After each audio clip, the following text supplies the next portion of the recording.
को आजाद किया जाए तो ये देश एक रह नहीं सकता, ये बटेगा, खंड खंड बटेगा। तो इसलिए मैंने इस देश को 15 अगस्त 1947 की रात को ही 12 बजे आजाद करने का फैसला किया है, क्योंकि सारे बड़े ज्योतिषी ये कह रहे हैं कि ये देश खंड खंड टूटेगा, एक नहीं रहेगा अगर इस दिन इस देश को आजादी मिले। एक बात, और दूसरी बात उससे भी ज्यादा महत्वपूर्ण उसने कही, उसने कहा कि 15 अगस्त 1945 अंग्रेजों के लिए विश्व विजय का दिवस है। क्यों? क्योंकि 15 अगस्त 1945 को जापान की आर्मी ने अंग्रेजों के सामने सरेंडर किया था। क्यों किया था? जापान के ऊपर 2 एटम बम गिराए थे 6 अगस्त और 9 अगस्त को, हिरोशिमा और नागासाकी। उसके बाद जापान ने सरेंडर कर दिया था सेकेंड वर्ल्ड वॉर में, और वो सरेंडर जो हुआ था वो इंग्लैंड की आर्मी के सामने हुआ था। तो लॉर्ड माउंटबेटन ने कहा कि 15 अगस्त 1945 को जापान के सैनिकों ने हमारे सामने सरेंडर किया है, वो हमारा विश्व विजय का दिवस है, इसलिए हम 15 अगस्त 1947 को ही आजाद करेंगे।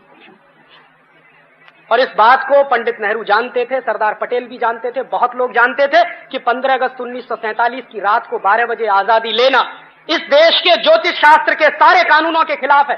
और बहुत सारे ज्योतिषियों ने यह भविष्यवाणी कर दी थी कि आप आजादी लोगे और 1-2 साल के बाद यह देश टूट जाएगा, और वो टूटा, पाकिस्तान अलग हुआ, वही हुआ। और आगे भी उन्होंने यही अभिशाप दिया कि यह देश आगे भी खंड खंड टूट सकता है, और उसकी तैयारी चल रही है। कश्मीर अलग हो जाए, पंजाब अलग हो जाए, आसाम अलग हो जाए, नागालैंड अलग हो जाए, त्रिपुरा अलग हो जाए, झारखंड अलग हो जाए, ये सारे आंदोलन इस देश में चल रहे हैं। और सभी आंदोलनों को अमेरिका और यूरोप से भरपूर हथियार मिलते हैं, पैसा भी मिलता है। और मैं जानता हूं ऐसे लोगों को जो इस देश में करोड़ों करोड़ों रुपए का फॉरेन फंड आता है, करोड़ों करोड़ों रुपए की AK-47 राइफल आती है वाया पाकिस्तान या वाया चीन के बॉर्डर से, ये तिब्बत के इलाके में हमारे देश में घुसाई जाती है। और उन्हीं हथियारों से लेकर इसी देश के कुछ नौजवान जिनको बरगलाया गया है, वो इस देश को खंड खंड बांटने का आंदोलन कर रहे हैं। आपको मालूम है नागालैंड हिंदुस्तान से अलग होना चाहता। आप नागालैंड में जाइए, वो इस देश का पहला ऐसा प्रदेश है जिसने घोषित किया है कि हमारी राज्य भाषा अंग्रेजी है। भारत के संविधान में कहीं नहीं, ये नागालैंड में चलता है। और नागालैंड में मैं गया पिछले साल, तो पिछले साल जब मैं दीमापुर जा रहा था, कोहिमा से दीमापुर, तो रास्ते में मुझको रोक दिया, और रोकने के बाद पुलिस वाले ने कहा कि आपके पास वीजा है? तो मेरे अंदर से पहले कपकपी सी छूटी, मैंने कहा वीजा मांग रहे? मेरे ही अपने देश के एक गांव में जाने के लिए वीजा? के हाँ, आपको वो सारे परिपत्र चाहिए, नहीं तो हम आपको जाने नहीं देंगे। तो बॉर्डर पे दूसरा आदमी खड़ा था, उसने कहा कि आप हिंदुस्तान से आया? मैंने कहा आप हिंदुस्तान का नहीं है? कि हम हिंदुस्तान का नहीं है, हम हिंदुस्तान से अलग होना मांगता। ये बात नागालैंड में घुसी हुई है। और आप नागालैंड जाइए, आपको अंदाजा नहीं लगेगा कि क्रिश्चियन मिशनरीज ने कितने बड़े लेवल पे पैसा बांट बांट कर वहां के लोगों का धर्म परिवर्तन करा के, सिर्फ धर्म ही परिवर्तन नहीं कराया, उनको हिंदुस्तान से अलग करना है, यहां तक मानसिकता बना दी। और कल को आपको यह आश्चर्य नहीं होना चाहिए कि अलग नागालैंड की मांग करने वाले कुछ लोग वहां खड़े हो जाएंगे। तो हिंदुस्तान के ऐसे दसियों प्रदेश हैं जिनको अलग अलग हिंदुस्तान से बांटना है, और इसकी पूरी प्लानिंग अमेरिका में CIA के लोग बैठकर बनाते हैं। क्योंकि बिल क्लिंटन इस बात को कह चुके हैं, उनके पहले रोनाल्ड रीगन भी कह चुके थे कि हिंदुस्तान और चीन हमारी हिट लिस्ट में नंबर 1 है।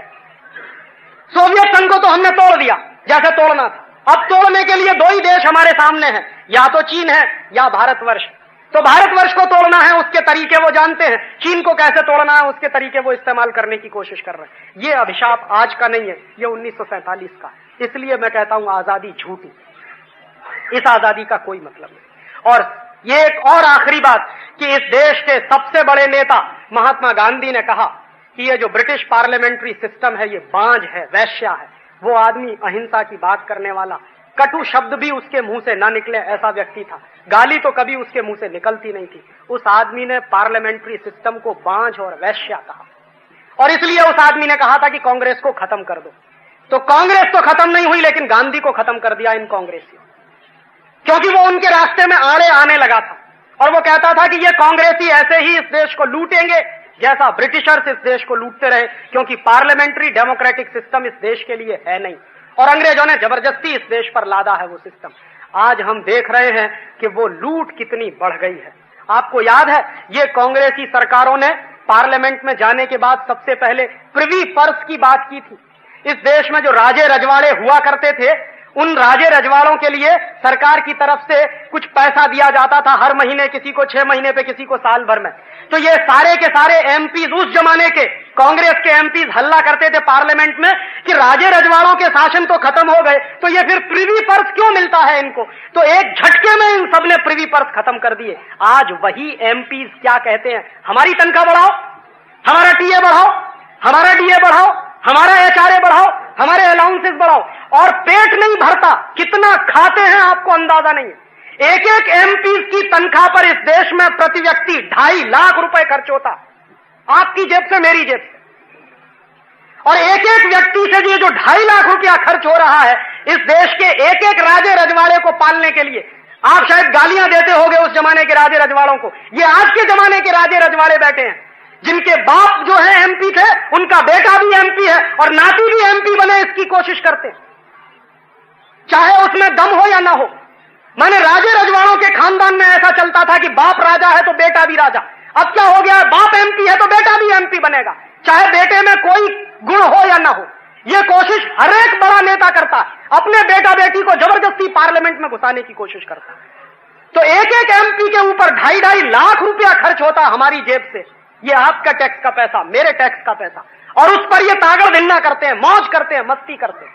और उसके बाद जब विदेश यात्राओं पर जाते हैं, विदेश प्रवास पर जाते हैं, और कई कई एमपी तो ये है कि सरकार के खर्चे से अपने दिल का ऑपरेशन कराने जाते हैं, अपनी जेब से पैसा खर्च नहीं करेंगे, सरकार के खजानों से पैसा निकलना चाहिए और वो पैसा उनके ऊपर खर्च होता।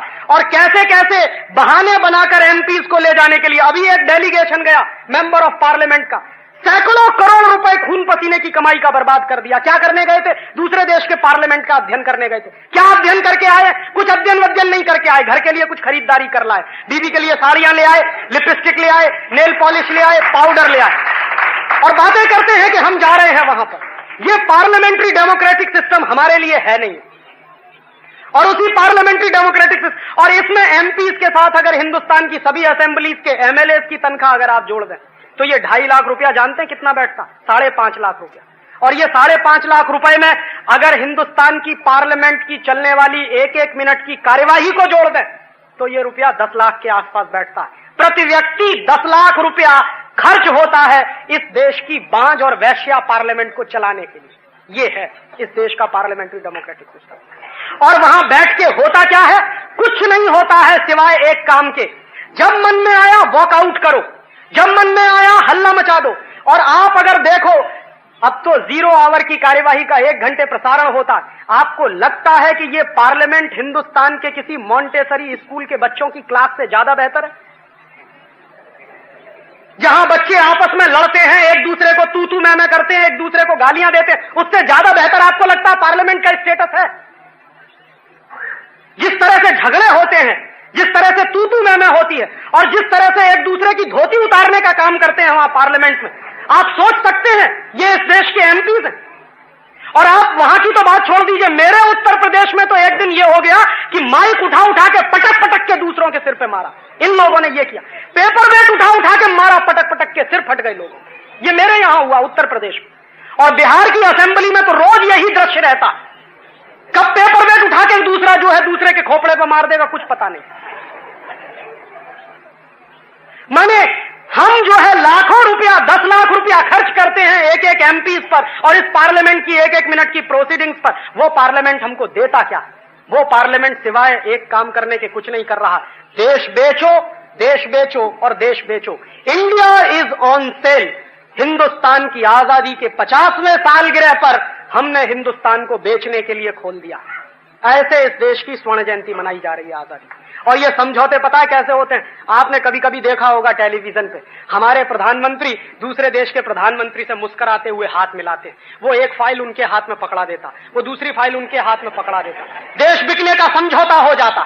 फाइल में अंदर क्या लिखा हुआ है कभी खोलकर आपको नहीं दिखाया जाता, और बराबर मुस्कुराते हुए ये काम होता है। माने देश बेचेंगे तो मुस्कुराते हुए सारे काम होते हैं। ये सारा चलता है, और इस देश में हम लोग जो है बेवकूफों की तरह से इस देश के पार्लियामेंटेरियंस के ऊपर लाखों रुपया खर्च करते हैं। और इसलिए मैंने कहा कि इस देश में कोई आजादी आई नहीं।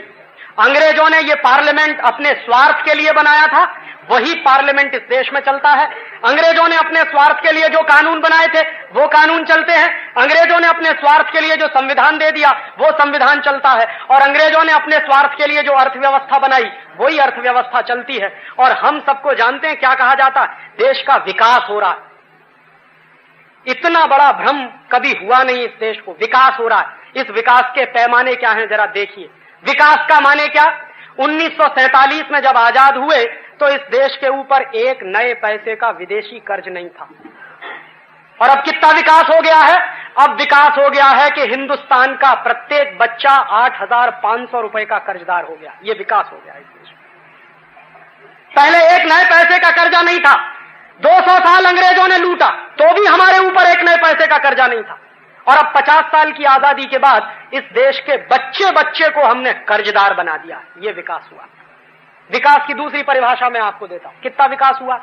हिंदुस्तान जब 1947-48 में आजाद हुआ तो सारी दुनिया में जितना एक्सपोर्ट होता था, जितना माल बिकता था, जितना ट्रेड चलता था, उस ट्रेड में हिंदुस्तान का हिस्सा 2% था, 2% था।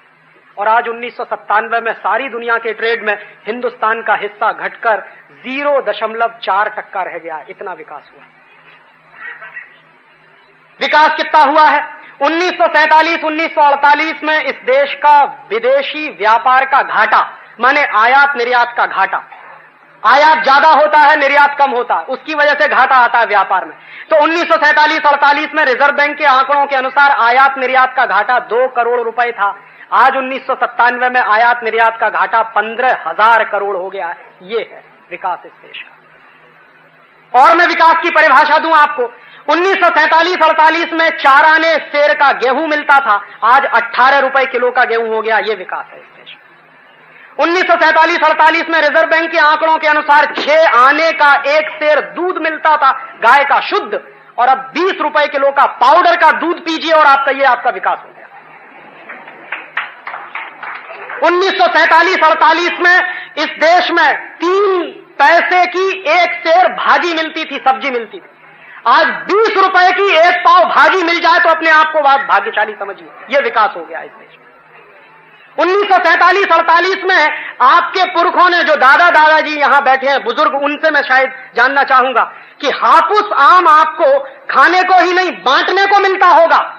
और अब 1997 में आके आम तो गया बहुत दूर, मैंगो फ्रूटी मिलती है 160 रुपए किलो की। हम कहते हैं विकास हो गया इस देश में। इस देश में इफरात मात्रा में पानी था और इफरात मात्रा में इस देश की नदियां भरी रहती थी। आज इस देश में जमीन खो दी है तो 500 फीट और 600 फीट पे पानी नहीं मिलता। हम कहते हैं विकास हो गया इस देश में। और अब धीरे धीरे हालत क्या हो गई है कि पहले दरिया देखते थे, महासागर देखते थे, तालाब देखते थे, पानी की अथाह जलराशि थी। आज कहीं कहीं फुब्बारा चलता है, थोड़ा थोड़ा पानी टपकता है। हम कहते हैं विकास हो गया इस देश में। 12 रुपए की पानी की बोतल मिलती है पीने के लिए। भारतीय संस्कृति में पानी कभी बेचने की चीज नहीं रहा। दूध और पानी इस देश में कभी बेचे नहीं जाते थे, जमीन भी कभी बेची नहीं जाती थी। उस देश में दूध बिकता है वो तो छोड़ दीजिए, पानी बिकता है 12 रुपए लीटर का, और हम बोतल लगा के घटाघट पीते, कहते विकास हो गया। हवा भी बिकने वाली है राजीव भाई, हवा भी बिकेगी। और हवा भी बिकेगी अब, क्योंकि ऑक्सीजन के सिलेंडर, ऑक्सीजन के मास्क अब बंबई में आएंगे। जिस तरह से प्रदूषण बढ़ रहा है, यहां स्थिति जापान जैसी होने जा रही है कि जगह जगह भारत सरकार को टेलीफोन बूथ की तरह से ऑक्सीजन बूथ बनाने पड़ेंगे। तो आप 10 मिनट चलेंगे, फिर बूथ में घुसेंगे, ऑक्सीजन लेंगे, फिर 10 मिनट चलेंगे, फिर बूथ में घुसेंगे, फिर ऑक्सीजन लेंगे, तब जाके आप जो है अपने घर पहुंचे। ये आपका विकास हुआ। माने ये अजीब और गरीब परिभाषा है इस देश में विकास की। और इस विकास का मापदंड क्या है, यही मेरे समझ में नहीं आता। इस देश के विकास में जानते हैं क्या होता, पानी इस देश में पेट्रोल से ज्यादा महंगा बिकता, और हम कहते हैं देश का विकास। और उसका हिसाब लगा लीजिए, पेप्सी कोला, कोका कोला 8 रुपए की बोतल बिकती है, 300 मिलीलीटर पानी है। उस पानी में कुछ नहीं है, कार्बन डाइऑक्साइड मिलाया हुआ। दुनिया का सारा विज्ञान हमको यह सिखाता है कि कार्बन डाइऑक्साइड शरीर के बाहर निकालना चाहिए। हम पानी में मिलाया हुआ कार्बन डाइऑक्साइड घटाघट पीते और कहते हैं साहब हमारी तो तरक्की हो गई, हमारा तो विकास हो गया, क्योंकि कार्बन डाइऑक्साइड पी रहे। विज्ञान कहता है कार्बन डाइऑक्साइड बाहर निकालो। पेप्सी के साथ कार्बन डाइऑक्साइड घटाघट पीते हैं और पैसा कितना देते हैं, 8 रुपए का 300 मिलीलीटर, माने 27 या 28 रुपए का 1000 मिलीलीटर। 1000 मिलीलीटर माने 1 किलो। 1 किलो पानी है 28 रुपए का और 1 किलो पेट्रोल है 25 रुपए का। ये विकास है।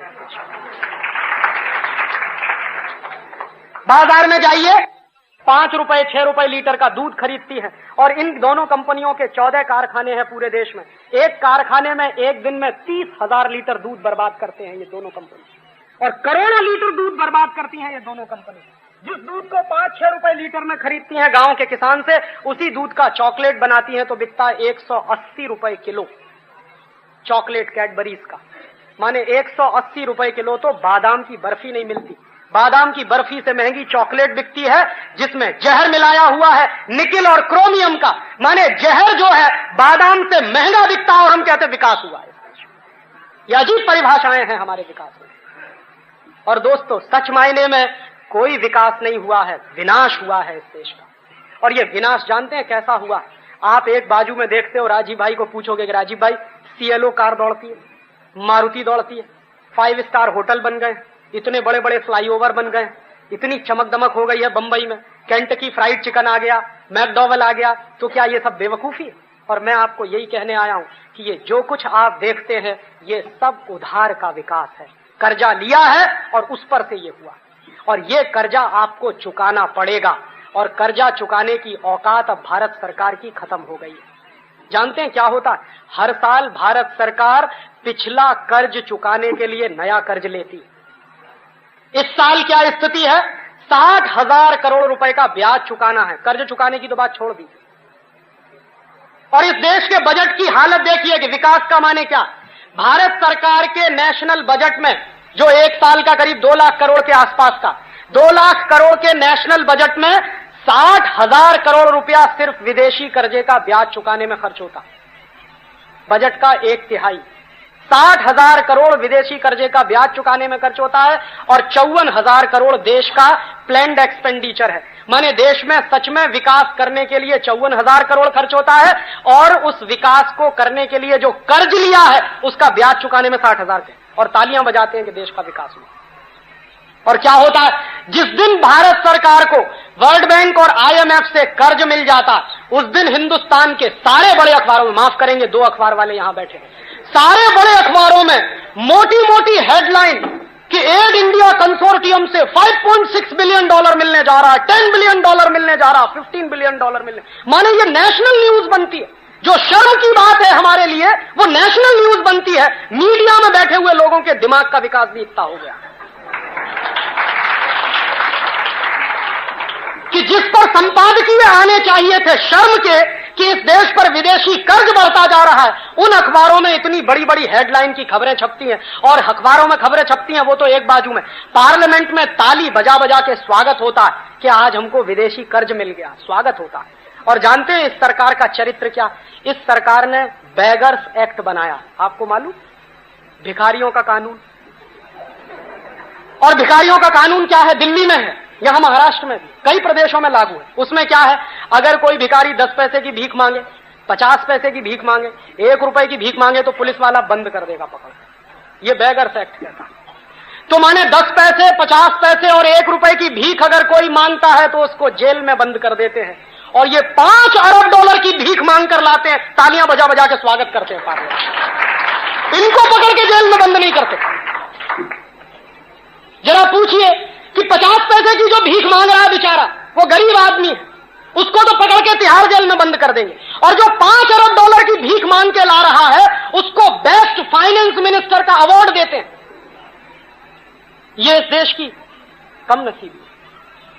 और ये सारा का सारा विदेशी कर्जे के आधार पर तामझाम जो खड़ा किया है, जानते हैं जिन जिन देशों ने दुनिया में विदेशी कर्ज के आधार पर अपना विकास किया है वो सारे देश दिवालिये हो गए हैं, बैंकरप्ट हो गए हैं। और आपको सुनना हो तो मैक्सिको की कहानी सुनिए, सुननी हो तो ब्राजील की कहानी सुनिए, सुननी हो तो कोस्टारिका की कहानी सुनिए, कोलंबिया की कहानी सुनिए, इथियोपिया की कहानी सुनिए, सोमालिया की कहानी सुनिए। जानते हैं इथियोपिया और सोमालिया में क्या हुआ? उस देश के पास इतनी नेशनल प्रॉपर्टी होते हुए भी वो देश भूखमरी के कगार पर है। क्यों? सारी की सारी नेशनल प्रॉपर्टी इथियोपिया और सोमालिया की अमेरिका की कंपनियों के कब्जे में चली गई। क्यों चली गई है?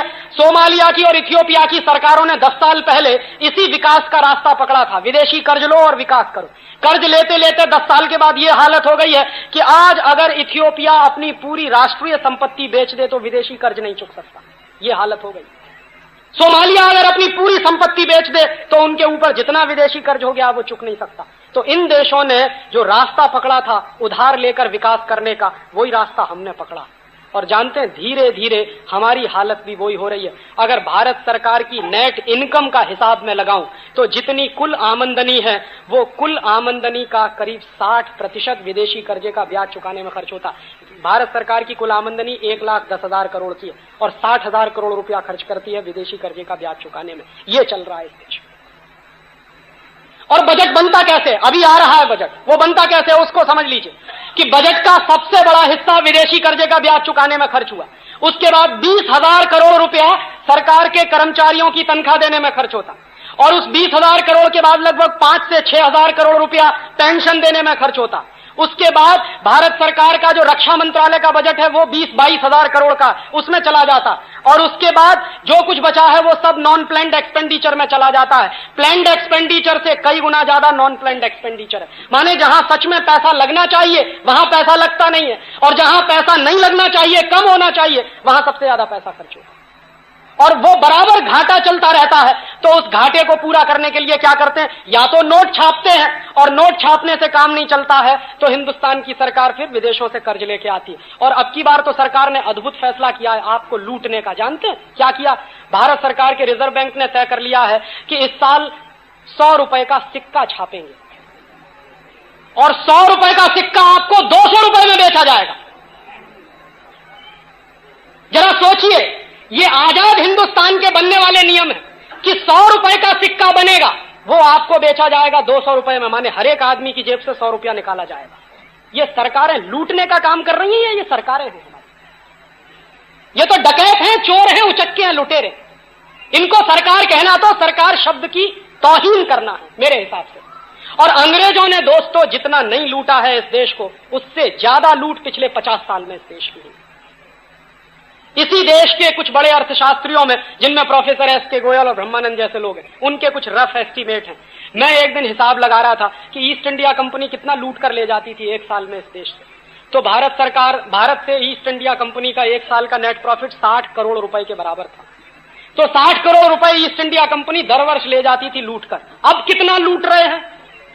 हिंदुस्तान में इस समय 4,000 से ज्यादा विदेशी कंपनियां हैं। वो सारी कंपनियां एक साल में मिलकर करीब 70,000 करोड़ रुपए ले जाती हैं। जब हम गुलाम थे तो हमारी कम लूट होती थी, अब आजाद हो गए हैं तो इस देश में लूट ज्यादा बढ़ गई है। और कुछ उदाहरण से समझ लीजिए कि लूट कैसे होती है। पेप्सी कोला और कोका कोला कुछ नहीं बेचता, पानी बेचता, और पानी बेचकर पिछले साल ये दोनों कंपनियों ने 240 करोड़ रुपए लूटा है इस देश से।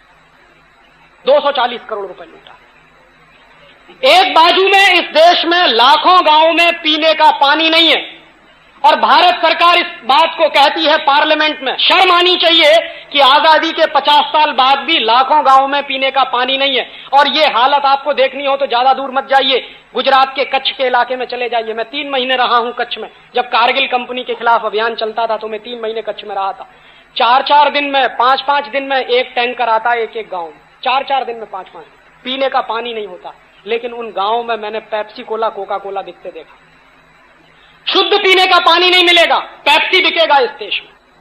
और पेप्सी बिकेगा तो उसका 240 करोड़ रुपया हिंदुस्तान के खून पसीने की कमाई का वो अमेरिका ले जाएंगे। इस 240 करोड़ रुपए से हिंदुस्तान के 2.5 लाख गांवों में पीने का पानी दिया जा सकता, जितने पैसे से हम पेप्सी और कोका कोला पी के अमेरिका पैसा भेजते। और बराबर हम भी यही कहते हैं, भारत माता की जय। 240 करोड़ गया अमेरिका और ताली पीट के भारत माता की जय।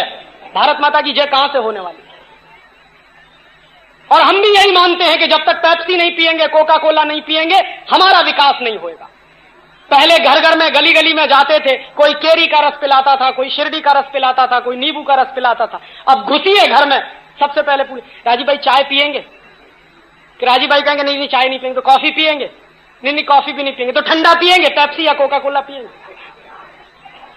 माने चाय पिलाओ तो मारो राजीव भाई को, क्योंकि कैफीन है, निकोटिन है, दोनों ही जहर है। कॉफी पिलाओ तो भी मारो राजीव भाई को, और ऊपर से ठंडा पिला दो तो और जल्दी मार डालो राजीव भाई को। आए हैं राजीव भाई अतिथि बन के और पिला रहे हैं उनको कोका कोला, माने कार्बन डाइऑक्साइड। दिमाग ऐसा गुलाम हो गया है कि 1 मिनट सोचते नहीं है कि हम कर क्या रहे, और यह सब विकास के नाम पे होता। और एक एक कंपनी इस देश में आई है, ये जो विदेशी कंपनियां है ना, एक कंपनी है उसका नाम है कॉलगेट पामोलिव, अमेरिका की कंपनी है, इस देश में आई 50,000 रुपए की पूंजी से उसने इस देश में धंधा शुरू किया। आज कॉलगेट पामोलिव कंपनी के 1 साल के प्रॉफिट 180 करोड़ रुपए के, 50,000 से धंधा शुरू किया उसने। हिंदुस्तान लीवर, हॉलैंड की कंपनी असली नाम यूनिलीवर है, इस देश में आई धंधा करने, 24 लाख रुपए से धंधा शुरू किया और आज उस कंपनी के प्रॉफिट 480 करोड़ रुपए के आसपास। कुछ लाख रुपए लेके आते हैं और सैकड़ों करोड़ रुपए की संपत्ति यहां से बटोर के ले जाते हैं। पूंजी वो नहीं लाते, पूंजी हमारे यहां से उनके यहां जाती है। और ये सारे गरीब देशों की यही हालत है। दुनिया के 120 गरीब देशों से जितनी पूंजी दुनिया के अमीर देशों में जाती है आप सोच नहीं सकते। लास्ट ईयर के आंकड़े हैं अंकटाड के, United Nations commission on trade and development के लास्ट ईयर की बुकलेट के आंकड़े हैं, वो मैं कोट कर रहा हूं कि 120 देशों में एक साल में अमीर देशों से लगभग $500 बिलियन की पूंजी आती है, कर्जे के रूप में, फॉरेन डायरेक्ट इन्वेस्टमेंट के रूप में, फॉरेन एड के रूप में। और इन्हीं 120 देशों से अमीर देशों को जो जाने वाली पूंजी है वो $745 अरब है, $745 बिलियन चला जाता है, 500 बिलियन वहां से आता कम है, जाता ज्यादा है। पूंजी वो नहीं लाते हैं, पूंजी हम उनको देते हैं। ये उल्टा दुष्चक्र बनाया हुआ, और इसी लूट के दुष्चक्र को कायम बनाने के लिए ये लिबरलाइजेशन है, ग्लोबलाइजेशन है, गेट है, IMF है, वर्ल्ड बैंक है, WTO है, ये जितने तामझाम है ये सभी इस लूट के सिलसिले को बरकरार बनाए रखने के लिए। और एक आखिरी बात आपसे और कहता हूं कि एक बाजू में तो ये लूट चल रही, आर्थिक शोषण चल रहा, राजनीति की हालत कितनी नपुंसक है वो आप देख रहे कि इस देश के पार्लियामेंट के माध्यम से सब कुछ बिक रहा। अभी तो हीरे की खदान बिकेगी विदेशी कंपनी को, सोने की खदान बिकेगी विदेशी कंपनी को, कोलसा की खदान बेचने का फैसला हो गया विदेशी कंपनियों को, ऑयल एंड नेचुरल गैस जितना जमीन के अंदर है वो विदेशी कंपनियों को बेचना है। वो घोषणा अभी यहां प्रधानमंत्री करके गए हैं बंबई में 1 हफ्ते पहले। तो जितना जमीन के अंदर सोना है, चांदी है, हीरा है, कोलसा है, या आपके जमीन के अंदर ऑयल एंड नेचुरल गैस है, ये सब विदेशी कंपनियों को बिकेगा। ये तो धड़ल्ले से चल रहा। और इसके अलावा जितने पब्लिक सेक्टर हैं वो भी बिकेंगे।